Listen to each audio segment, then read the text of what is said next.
Hello and welcome to another episode of Squirtified Engineering. I'm Sprutis, and this will be a bit of a talking video. So the videos that you've been seeing so far are basically recorded a year ago, but this one is recorded 1 week before release. So tomorrow episode 168 of my Supra segment will be released, and this will be or is episode 169.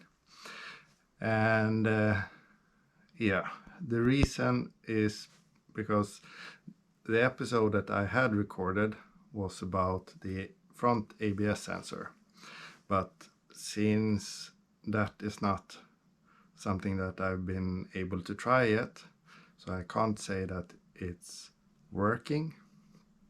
And also I am developing a retrofit kind of thing, so I don't want to step on my own toes, and I don't want to give you any false information. So instead of showing you that, I thought that I would talk about the ABS situation. So in the Supra we have 3 sensors. We have one front left, one front right, and the third one is actually in the gearbox. As we have a limited slip, we don't need one per wheel, because ideally they should rotate at the same speed. So the problem is, like, I think it's a problem with most Japanese manufacturers. I've seen it on the Mazdas that I've had and so on, and that is that the ABS sensor have a metal sort of outer housing which will rust, and maybe not the housing itself, but the spindle hub, steering knuckle, will rust just between that metal housing of the sensor and the knuckle, and that will form a very strong bond, which makes it, in at least here in places where we have salt and stuff on the road in the winter time, or snow at all, it will be quite hard to remove it.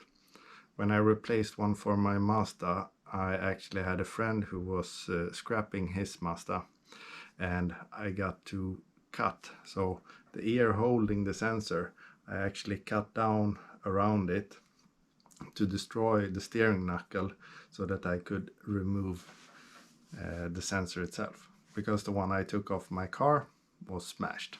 And the same goes for the Supra ones. They will get smashed, as you have seen. And also, if this is the sensor and the trigger wheel is rotating like this, we are sensing the trigger teeth 90 degrees to the sensor body. Many manufacturers don't have that set up. There are some, but they are a bit different. And since we don't have any aftermarket manufacturers for the Supra sensor, even though we can find a few that are similar, it's not really that easy to get your hands on a sensor that works. I've actually been in contact with several manufacturers. Most didn't reply, and those that did reply said that the ABS sensor is a safety part, and therefore they can't give me the information of which sensors that come with the sort of same dimensions of the sensor body, since I can modify the cables quite easily. So they wouldn't give me any information about the sensor bodies, which would fit, which have the same type of polarity, same resistance, and they were not really keen on producing one for the Supra. So, and I need 2 of them, and I do not feel like spending over $100, so over 1,000 Swedish crowns per sensor for something that's second-hand.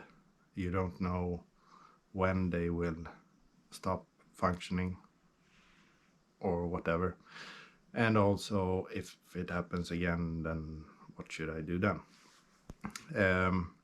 My situation with the Supra before I smashed the only functioning one was that I only had 2 that were functioning, the one in the gearbox and then one of the fronts, can't remember which. So I actually connected them together, so the ABS computer would get the same rotating data from, or it would be seeing that on both inputs.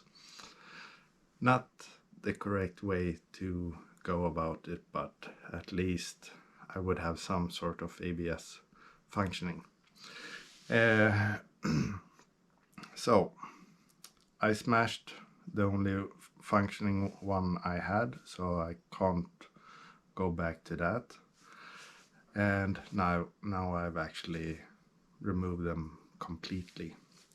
So I took it upon myself to buy a bunch of different sensors. I scrolled through many manufacturers' home pages listing different sensors, and I would cross-reference them because one page would show some information and another one some other information, and sometimes they wouldn't match, and it's a lot of back and forth. And basically I bought a bunch of sensors and I have tried them, and I do have, of the handful sensors that I bought, I have one that is could work for our steering knuckle with the correct placement and sensing area and so on.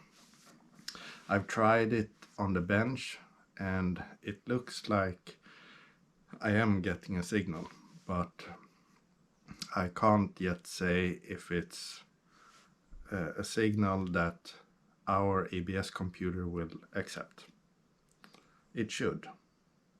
That's why I'm continuing on this, but I have yet to try it on the car.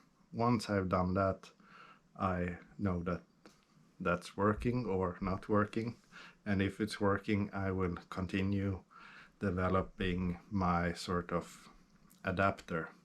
So I'm making an adapter for this sensor so it can be installed on the steering knuckle. And then there will also be a small adapter harness for this. So the idea is then to sell it. So if there's any interest in buying a complete set, so a sensor, adapter, so the sensor would then already be modified, sitting together or mounted together with the adapter, and then a cable harness for that. If there is any interest for buying that, just the adapter or just the harness, let me know in the comments what you think. I don't think the interest is big enough for the bigger companies to produce one, so I think it's on us if we want something. Perhaps Toyota Heritage Parts will sell one eventually, who knows. I guess they would have used the same sort of sensor on other cars, maybe just with a different cable length or something like that. So we will see what happens with that. But I just wanted to fill you in, and I didn't feel like skipping an episode, so at least we get to talk a bit about it. So again, let me know what you think in the comment section, and we will take it from there. Yeah, currently I have my Drift Motion t-shirt that I bought in 2010 maybe, so it still sort of fits. It's a bit tight around my stomach, but I do have other things than my the cap.